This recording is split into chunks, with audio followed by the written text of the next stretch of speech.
Bonjour à tous, c'est Jean-Luc Haut sur sa chaîne YouTube. Aujourd'hui, nous allons parler de l'industrie militaire française qui, malheureusement, est menacée par de nouveaux concurrents. Alors, vous allez voir sur la petite photo du début, donc le Rafale F4 sur la base aérienne de la marine française de Landivisiau le 19 octobre 2023. Mais parlons tout de suite dans le vif du sujet.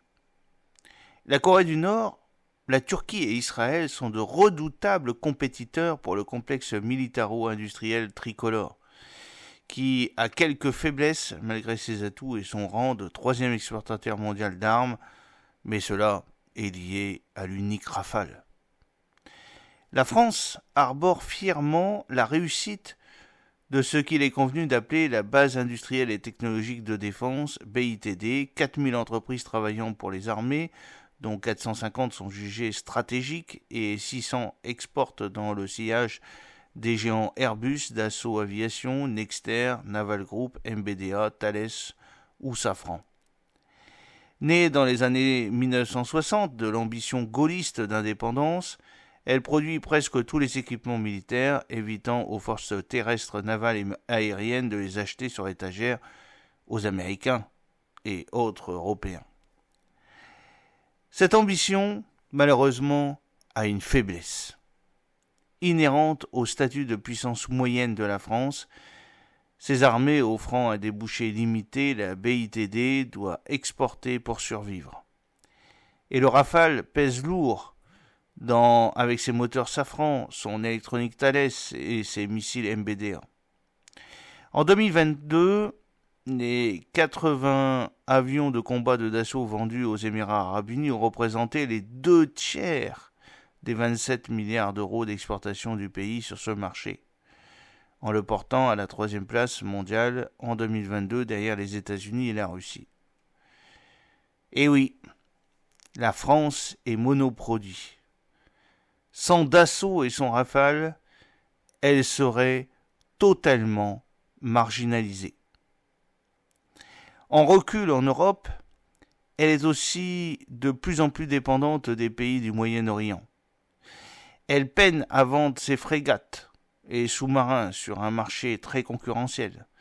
Ses industriels ont abandonné l'équipement du fantassin et ne produisent plus de chars Leclerc, un échec à l'export. Les véhicules blindés Jaguar et Griffon, plutôt conçus pour des conflits asymétriques, Afghanistan et Sahel, n'ont trouvé preneur qu'en Belgique, grâce à une étroite collaboration militaire entre Paris et Bruxelles. Si le canon César est très demandé, Nexter ne peut répondre à toutes les demandes. Il n'y a que 2 chaînes de fabrication. Il y a aussi une offre pléthorique à l'étranger. Dans l'armement terrestre, l'offre mondiale est devenue pléthorique, rappelle M. Chassilian. Des exportateurs de second rang pointent le bout du canon. Les Émirats arabes unis, le Brésil, l'Afrique du Sud, l'Égypte. Mais les poids lourds historiques du marché de la défense s'inquiètent de concurrents plus redoutables. La Corée du Sud, on a vu avec la Pologne, qui achète tout à la Corée du Sud, mais aussi la Turquie et Israël. Ces acteurs bénéficient d'une montée en gamme de leurs produits et d'un contrôle export désinhibé, souligne le rapport 2023 du gouvernement au Parlement sur les exportations d'armes, alors que la concurrence intra-européenne ne faiblit pas. Quand la Pologne a commandé à la Corée du Sud 1000 chars K2, 500 obusiers K9 et des centaines de missiles et 50 avions FA-50 en 2022, les industriels du vieux continent ont été surpris et sans pouvoir riposter. Ni l'allemand Krauss-Maffei-Wegmann, ni l'américain General Dynamics n'étaient capables de livrer autant de chars, respectivement Léopard 2 et Abrams. Pas plus que Nexter, des César ou Airbus, des dizaines d'avions Eurofighter. Dans une Europe qui avait écarté durant 30 ans le scénario d'un conflit de haute intensité, l'outil industriel s'est atrophié. L'industriel sud-coréen rappelle, lui, que son pays est prêt pour la guerre depuis l'armistice de 1953 avec la Corée du Nord, 70 ans de guerre froide, où il a pu développer une industrie d'armement au service de son armée de conscription, avant de partir à la conquête des marchés étrangers avec un puissant soutien de l'État. Séoul fournit des matériels aux standards de l'OTAN à des prix compétitifs. Quand on peut avoir 2 K2 pour le prix d'un Léopard 2, le choix est vite fait, résume M. Achillon. À la 31e place des exportateurs en 2000, la Corée du Sud occupait la 9e en 2022 selon le Stockholm International Peace Research Institute et vise la 4e place en 2027. Cette ambition exportatrice est partagée par la Turquie, 12e exportateur mondial en 2022, constate Léo Peria-Peigné, chercheur à l'Institut français des relations internationales d'IFRI, qui prépare un ouvrage sur la géopolitique de l'armement. La constitution d'une BITD est un enjeu de souveraineté stratégique pour Ankara aussi. Le pays produit également beaucoup pour son armée de masse. L'exportation lui garantit de la rentabilité et il veut aussi mordre sur le marché européen comme la Corée du Sud. Il y a une razzia exceptionnelle de contrats. Israël et sa BITD High Tech bénéficient aussi du réarmement planétaire. Elle a fait une razzia exceptionnelle de contrats en 2023 et va gagner plusieurs places de classement mondial, dont elle occupait la 10e place en 2022, calcule M. Chassilian. L'État hébreu vend notamment son obusier de 155 mm Atmos, un véritable concurrent pour le César. Des tourelles téléopérées, des missiles anti-chars, des systèmes antiaériens vendus pour équiper le bouclier allemand ou de la protection active des blindés. L'Hexagone conserve des points forts. Les missiles, les satellites d'observation, Thales, qui vient de se renforcer par le rachat de l'américain Imperva, reste une référence dans les activités cyber et surtout les radars. Les nouveaux entrants n'ont pas plus atteint le niveau des Américains et des Européens dans la motorisation des avions de combat. Mais la France accuse un énorme retard pour les drones.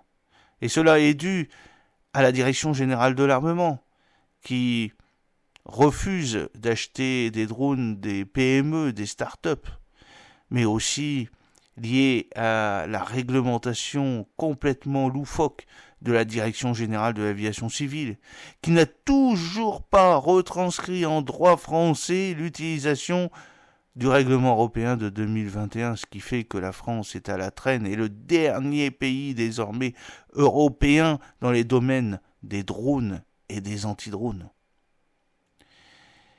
Et oui, Dassault et l'état-major se sont aussi longtemps désintéressés des drones, alors que la Turquie en offre une gamme totalement complète. La délégation générale de l'armement du ministère des Armées admet aussi que la France a raté les offsets, ses compensations en production locale et en transfert de technologie.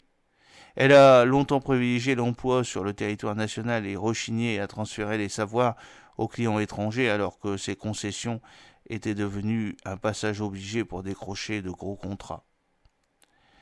Varsovie a su, dans l'accord avec Séoul, faire de l'aboutissement d'une coopération construite pendant de nombreuses années par deux pays inquiets d'un repli du parapluie protecteur américain. C'est une opération gagnant-gagnant, souligne Renaud Bellet, co-directeur de l'Observatoire de la Défense de la Fondation Jean Jaurès. La Pologne veut des livraisons rapides et une production locale. La Corée du Sud peut prélever sur ses énormes stocks d'armement et internationalise son industrie. Alors, quel est le calendrier de livraison ? La France a fait évoluer sa doctrine depuis plusieurs années, à l'instar des Foreign Military Sales, ventes militaires à l'étranger des Américains.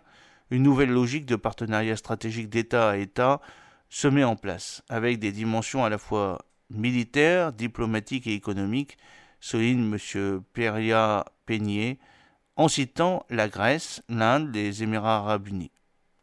Elle doit permettre de structurer une offre de long terme pour vendre plusieurs types d'armements aux mêmes pays, les avions, les hélicoptères, les frégates, les satellites, tout en se maintenant à la pointe des technologies.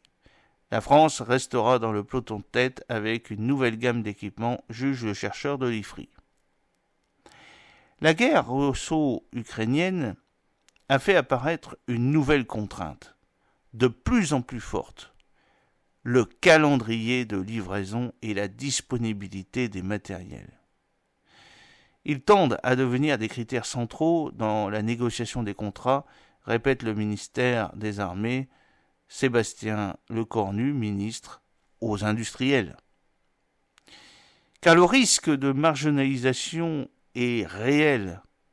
Sur les 100 milliards d'euros d'achats d'armement des pays de l'Union européenne conclus entre le début du conflit en Ukraine et l'été 2023, 78% l'ont été à des industriels non européens, les Américains en raflant 63%, a calculé Jean-Pierre Molny, directeur adjoint de l'Institut des relations internationales et stratégiques, et dans les 22% restants aux Européens, Paris n'en a décroché que 12%, soit 2,5 milliards d'euros.